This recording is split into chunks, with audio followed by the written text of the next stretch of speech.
If you've ever opened an old book, you know the feeling. The crackle of brittle pages, the faint perfume of dust and time. The sense that you are not simply reading words but unsealing a secret. Books, after all, are more than stories, they are containers. They carry whispers, confessions, and sometimes the evidence of a life interrupted. I wasn't searching for treasure the afternoon. I stepped into Langley's secondhand books, a narrow shop tucked between a shuttered tailor's window and a bakery that smelled perpetually of cinnamon rolls. I was just looking for shelter from the drizzle. But the air inside the shop was warmer than I expected, thick with the musk of paperbacks and pipe smoke. Shelves leaned like tired men, groaning under the weight of novels, dictionaries, hymnals, atlases. Behind the counter, Mr. Langley looked up from his ledger, his spectacles magnified eyes that always seemed on the edge of sleep. "Rainy days bring the best readers," he said. "Have a wander." I drifted through the aisles, fingertips grazing cracked spines. Some books were marked with penciled notes in margins. Some wore dust jackets faded to ghosts of their former colors. I reached for a green cloth-bound volume, its title barely visible, Poems of the Western Shore. It felt heavier than it should have. When I opened it, a whisper of paper slipped free and fluttered to the floor. I bent to pick it up and froze. It wasn't a loose page. It was a photograph. The photo was sepia-toned, curled at the edges. It showed a young woman standing on a pier, the hem of her dress brushing against wooden planks. She gazed slightly away from the camera, as though someone had called her name just as the shutter clicked. In the corner, in faint ink, were the words, "To A. Until we meet again, Clara, 1923. Something about her expression, half smile, half sorrow, pulled at me. It wasn't staged. It was the look of someone caught between staying and leaving, between hope and resignation. I glanced around the shop, suddenly self-conscious, as though I had intruded on a private moment. Mr. Langley was absorbed in his ledger again. No one else seemed to notice. I slid the photograph back into the book, then pulled it out again. My pulse quickened. Why would someone hide a photo like this in a book of poems? Why not keep it in an album, a frame, a locket? Unless it wasn't meant to be found. There's a strange gravity to forgotten objects. They hold not only their own weight, but the weight of silence around them. This photograph was heavy with questions. Who was Clara? Who was A? Did they ever meet again? Or was this the last trace of a promise left unfulfilled? I couldn't leave it there. I bought the book for $5, the photograph tucked inside. Mr. Langley barely looked up. Good choice. Poetry keeps better company than people sometimes. The bell over the door jingled as I stepped back into the drizzle, the book pressed to my chest. At home, I placed the photograph on my desk under the lamp. The light revealed more details. The pier was weathered, a rope coiled at her feet. Beyond her, blurred in the distance, was the outline of a ship. Clara's dress, though plain, had delicate stitching at the cuffs. She wore no jewelry, only a ribbon in her hair, and her eyes, they carried both youth and something older, a knowledge of partings. I turned the photo over. On the back, faint pencil lines marked a date. April 7, 1923. Nearly a century ago. I opened the book of poems and leafed through. In the margin beside one poem, The Parting Tide, someone had underlined a line. "The sea keeps secrets better than hearts." I shivered. Whoever had placed the photo here had done so deliberately, pairing image and verse like a coded message. I didn't know then that this photograph would lead me into the story of a love cut short, a promise unkept, and a legacy hidden for decades. I didn't know it would connect me to people I had never met, to a past that still pulsed beneath the surface of the present. All I knew was this: Clara's eyes refused to let me go. And once a voice or an image refuses to let you go, Your life is no longer entirely your own. The photograph would not leave me alone. That night I placed it in a drawer, telling myself to forget it. But the next morning I found my hand reaching for it before I even made coffee. Clara's eyes, fixed somewhere just beyond the frame, seemed to follow me into my dreams. The inscription, "To A, until we meet again, Clara, 1923, echoed in my mind. The date was precise. The message was intimate, unfinished. I wondered who A was. A soldier? A sailor? A student? The faded ink made me think of someone who wrote in haste, perhaps on a platform or before a departure. I returned to Poems of the Western Shore, the book where the photograph had been hidden. Flipping through more carefully this time, I noticed faint pencil marks beside several poems. One verse read, "Partings are not forever, but they feel like tides, always retreating, always returning in time." Beside it, a shaky underline. Beside another poem, a single word in the margin. Remember. Whoever left the photo had been speaking through the poems, leaving breadcrumbs only someone curious enough to notice would follow. I went back to the bookshop that afternoon. The bell chimed as I entered, and Mr. Langley looked up with his usual drowsy eyes. "Back so soon?" I placed the photograph on the counter. "Do you know anything about this? It was inside the poetry book I bought yesterday." He leaned closer, adjusting his spectacles. "Ah. That book's been here for years. Came from an estate sale, if I recall correctly. House on Hawthorne Street. Belonged to a woman named Clara Whitmore. Ring any bells?" The name struck me like a chord plucked on a string. Clara Whitmore. The handwriting. The date it fit. "Do you know anything else about her?" I asked. Langley shrugged. "School teacher, I think. Never married. Died in the late 70s. The house was cleared out by distant relatives. Most of her books ended up here." My pulse quickened. If the photograph belonged to Clara, then perhaps A was the missing piece of her story. I spent the next day at the county library, hunched over reels of microfilm, the whir of the machine filling the silence. Old newspapers unfolded across the glowing screen. Births, deaths, weddings, advertisements for corsets and typewriters. In the April 1923 edition of the Millersbridge Gazette, a headline caught my eye: "Local Teacher to Sail Abroad." The article was brief. "Miss Clara Whitmore, beloved instructor at Millersbridge Elementary, has been granted a scholarship to study in England. She departs this week aboard the SS Orpheus. Friends and colleagues wish her safe travels."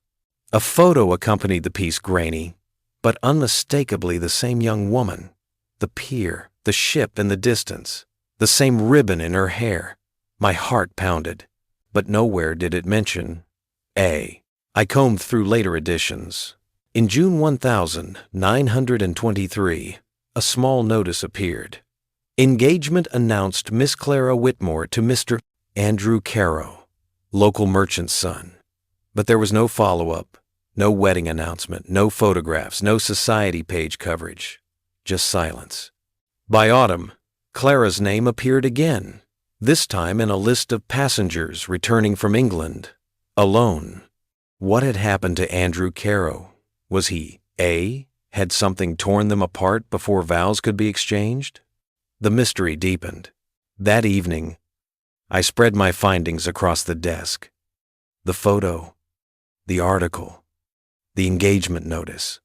Clara had left. Clara had returned, but Clara had never married. And tucked between those facts was the photograph. "To A, until we meet again." I felt like I was trespassing on a life that had never been resolved. But I also felt chosen, as though the photograph had fallen into my hands for a reason. A week later, I visited the senior center in town. Some of the older residents still remembered Clara. Mrs. Henderson, nearly 90, pursed her lips when I showed her the photograph. "Clara Whitmore," she said. "She taught me my letters. Strict woman but kind. Always had a book in her hand. She squinted at the photo. Yes, that's her. And Andrew Caro, he was the talk of the town once. Their engagement was the kind everyone expected. But something happened. He vanished. Some said he ran off. Others said there was an accident. No one ever knew. Her words left a chill. A vanished fiancé. A photograph. Hidden in a book. A woman who carried her maiden name until her death. I couldn't let go. Each clue drew me deeper, like tide pulling against the shore. I read more newspapers, searched census records, even visited the cemetery. Andrew Caro's name appeared only once, a shipping manifest listing him as a passenger on a freighter in late 1923. After that, nothing, but the silence spoke louder than the words. I placed the photograph back inside the poetry book and set it on my nightstand. As the lamp cast its circle of light, Clara's eyes seemed to watch me again, caught forever at the edge of farewell. The inscription whispered, "Until we meet again." The question hung in the air like a half-written poem. Did they? The mystery of Clara and the vanished A consumed my thoughts. Every day I woke with the photograph on my desk, her eyes catching the dawn before I did. I carried it in my bag, unfolding it in coffee shops, tracing the inscription with my thumb as though the faded ink might yield new secrets if touched enough. Back at the library, I pushed deeper into the archives. The microfilm scrolled like a film strip of vanished lives ads, for phonographs, columns of gossip, casualty lists from distant wars. In the December 1923 edition of the Gazette, a small paragraph mentioned an accident at the docks. A cargo freighter had caught fire. Among the crew, 2 were injured, 1 listed missing. Andrew Caro. My breath caught. Was this the end of A? Had he perished in the blaze, his name lost to a footnote? But why had Clara kept his photograph, tucked into poetry, hidden yet preserved? I walked to Hawthorne Street, where Clara's house still stood. It was a narrow 2-story, shutters sagging, ivy crawling up the stone. A for sale sign leaned in the yard. Through the dusty window panes, I glimpsed shelves stripped bare, a fireplace choked with ash. I circled the house slowly, imagining Clara walking these steps in the 1920s, her books stacked neatly, her ribboned hair catching the light. A neighbor, an elderly man tending roses next door, watched me. "You looking at the Whitmore place?" he called. "Yes. Did you know her?" He nodded. "My mother did.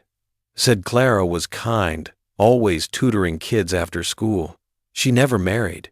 Spent evenings on the porch with her books. Lonely maybe, but not bitter. Just waiting, as if expecting someone who never came." His words pressed like stones in my chest. Clara had lived half a century in that house, never letting go, never explaining. That night, while rereading the poetry volume, a slip of paper fell from between pages near the end. My heart raced. It wasn't a photograph this time, but a letter folded, yellowed, edges brittle. The handwriting matched the inscription on the photo. Clara's hand. "Dearest A, they tell me you are lost at sea, but my heart refuses to believe it. Each evening I walk to the pier, certain I will see your face. I tuck your photograph here so it will not leave me. Until we meet again, Clara." The words blurred as my eyes stung. It wasn't simply romance. It was devotion against despair, love against silence. Clara had hidden the letter as she hid the photograph threads in the same tapestry of longing. I took the letter back to Mr. Langley the next day. He studied it quietly. Yes, this must have been her secret. No one knew why she never married. People assumed Andrew left. Some whispered scandal. But if he died at sea, then she waited in vain, I said. Langley closed the letter gently. Or perhaps not in vain. Sometimes, keeping faith is its own ending. I visited the senior center again, the photograph and letter tucked in a folder. Mrs. Henderson examined them with trembling hands. "Oh my. Clara used to walk every evening to the river. We thought it was habit. We didn't know she was waiting." Another elder, Mr. Calloway, cleared his throat. "My father worked the docks. Said when the fire happened, they never found Andrew's body. Some said he jumped ship, others that he drowned. Rumors swirled for years. Clara never spoke of it. She just carried on." The students listening gasped. One girl whispered, "She waited her whole life?" Mrs. Henderson nodded. "Yes. And she never let bitterness touch her. She taught children, sewed quilts, baked bread for neighbors. But in her eyes, always the river." By now my desk was a shrine. The photograph, the letter, newspaper clippings, testimonies scribbled in my notebook. The story painted itself slowly. A teacher, a fiancé lost to fire, a lifetime lived in quiet fidelity. But one piece still gnawed. Why hide the evidence in a book? Why not keep it in plain sight? Unless Clara intended someone, someday, to stumble upon it, not family, not neighbors, but a stranger who might carry it further. Perhaps, after all, I was meant to find it. I stared at the photograph one more time. Clara's eyes no longer looked like sorrow alone. They looked like a plea. Finish what I could not. And the half-told story throbbed in my hands, demanding to be told. The letter haunted me. "They tell me you are lost at sea, but my heart refuses to believe it." Clara had written hope onto paper even as the world insisted on despair. I found myself whispering her words at odd moments, as though repeating them might keep Andrew alive. I went back to the archives, determined to find one more thread. Weeks blurred into evenings spent with spools of microfilm. Then in a shipping ledger from early 1924, I found his name, Andrew Caro, listed as a crewman aboard the freighter North Wind. My heart raced. He hadn't died in the dockside fire after all. But the manifest had a note in the margin, "Deserted at Liverpool." Had he chosen to leave Clara, or had something else forced his hand? Mr. Langley called me a few days later. "You're not the only one digging in Clara's past," he said. "Someone dropped off a box from the Whitmore estate, inside an old diary. You might want to see it." I hurried to the shop. The diary was leather-bound, cracked, its pages fragile. Clara's handwriting sprawled across them. Most entries were mundane lesson plans, household chores, but one page, dated May 1924, stopped me cold. "News reaches me of Andrew in England. Some say he deserted. I cannot believe it. If he is lost, let him be found. If he has chosen another path, let him be safe. I will not curse him. Love, even unreturned, is still love." I traced the words with trembling fingers. Clara hadn't been abandoned bitterly. She had chosen faith over anger. Her waiting wasn't the chains of despair, it was the discipline of love. I shared the diary at the senior center. The elders leaned in, eyes glistening. Mrs. Henderson whispered, "I always wondered. People said cruel things, that she'd been jilted, that she was a fool, but she wasn't. She was strong. She carried her sorrow with dignity." The students were stunned. One boy asked, "She waited her whole life? For someone who maybe didn't come back?" "Yes," Mrs. Henderson said, "but in that waiting, she gave the rest of us something. A teacher who never lost patience, a neighbor who baked bread, a friend who sewed quilts. Waiting didn't break her. It made her kinder." I walked to the river one evening, the same pier where Clara's photograph had been taken. The boards creaked, the air smelled of brine and wood smoke. I held the photo up against the horizon, aligning ship and waterline. For a moment, time folded. I imagined Clara standing beside me, ribbon tugged by the wind, whispering, "Until we meet again." But who had she meant? Andrew or someone else? Someone in the future who would uncover her story and carry it forward. The mystery was not solved. I didn't know if Andrew ever returned. if Clara ever saw him again. But I knew this. She had lived as though love was not wasted even when unanswered. She had hidden her photograph in poetry, not to bury it, but to ensure it would speak when she no longer could. Her secret had waited nearly a century, patient as she had been, and now it spoke again. As I tucked the diary and photograph back into their box, I realized the story was no longer Clara's alone. It had become mine too, and if I didn't finish telling it, it would slip back into silence. But what was the ending? Did Clara ever see Andrew again? Was her life a tragedy of waiting or a triumph of steadfast love? The answer still hid in shadows, and I knew I had to find it. I pinned a small notice to the library board. Seeking information on Clara Whitmore, teacher, 1920s, and Andrew Caro, dock worker, sailor. Please contact. A week passed with nothing but flyers for yard sales and a lost cat. Then an email arrived from a name I didn't recognize, Ruth Caro. I think Andrew was my great-uncle. I found something in our attic. Can we meet? We chose Langley's. Mr. Langley brewed tea and pretended not to listen while Ruth set a biscuit tin on the counter. Inside lay a bundle of letters tied with faded ribbon, a shipyard pass stamped Liverpool, and a small photograph of a young man in a pea coat, one sleeve pinned neatly at the shoulder.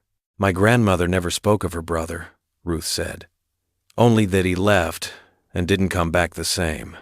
We cleaned the attic last month and found this. I unfolded the top letter, dated March 1925. Dearest Clara, if this finds you, forgive the long silence.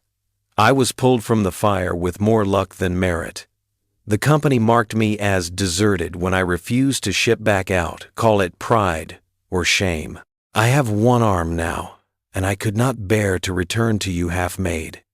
I meant to earn a decent wage here and cross back when I could stand beside you as I once did.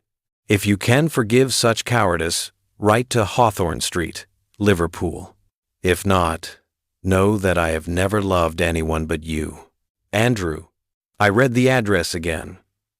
Hawthorne with an E. Our Hawthorne Street here had no E. How many letters had wandered lost in the maze of a single wrong letter? There were more. One returned envelope was stamped undeliverable in violet ink, scarred by rain. Another, later, carried only 4 words. Hope keeps me standing. The last was undated, brittle with time. Its closing line was a plea. Tell me if I should stop writing and I will carry you in silence. Ruth's eyes shone. There were no replies in the tin. Maybe he never heard back. Or maybe she never received them, I whispered. We carried the bundle to the senior center that afternoon. The room held its breath as I read Andrew's words aloud. Mrs. Henderson pressed a hand to her cheek. All those years, Clara walking to the river, she didn't wait for a ghost. She waited for a letter that never found its way. A boy from the after-school group frowned. Why didn't he just come home? I took the letters back to my desk and spread Clara's diary beside them. In a late entry, October 1925, she wrote, I send a note to Liverpool. I address it twice. Once with the E, once without. If either finds him, let it say only this. Come as you are. My pulse leapt. There, in Clara's careful script, was the quiet bravery I'd suspected all along. She had not clung to a fantasy of the man he had been. She had opened her door to the man he had become. But after that entry, the diary thinned to lists and small mercies. Children's names, apples canned, amended hymn, a funeral attended. No mention of Andrew, no triumph, no collapse. Just a life, stitched and carried. I returned to Hawthorne Street and stood at Clara's gate at dusk. The house sat in silhouette, windows like closed eyelids. From here, she would have walked the length of the road, turned toward the river, and waited with the poise of a woman who had chosen hope as discipline, not delusion. I imagined her letter crossing the ocean, 2 versions of the address, one of them right, the other a prayer against human error. On the pier, The wood smelled of salt and old rope. I held the photograph up to the horizon again.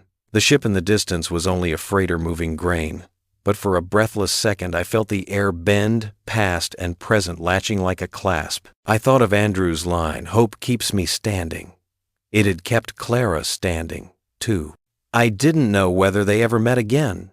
No wedding notice surfaced. No obituary linked their names.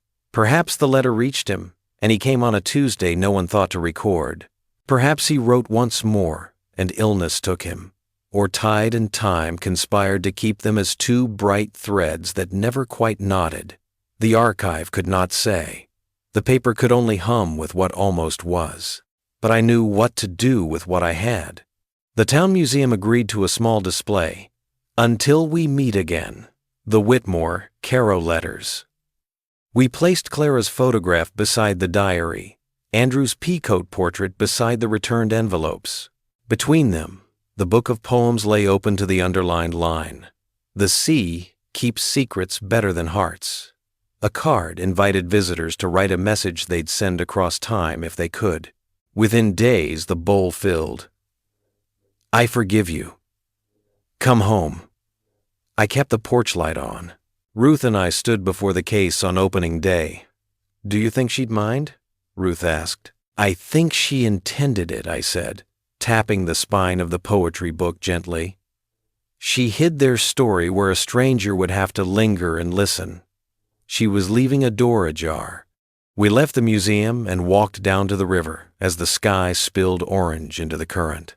I set a small bouquet on the railing field, daisies and foxglove, bits of everyday beauty, and whispered, "If either of you read these words in your time, know this: the story wasn't wasted." On the way home, I paused at the bookshop. Mr. Langley closed his ledger and slid a new index card into the front of Poems of the Western Shore. In tidy script, he'd written, "On loan to time." He winked. "Some books aren't for sale." That night, I placed the photograph back on my desk.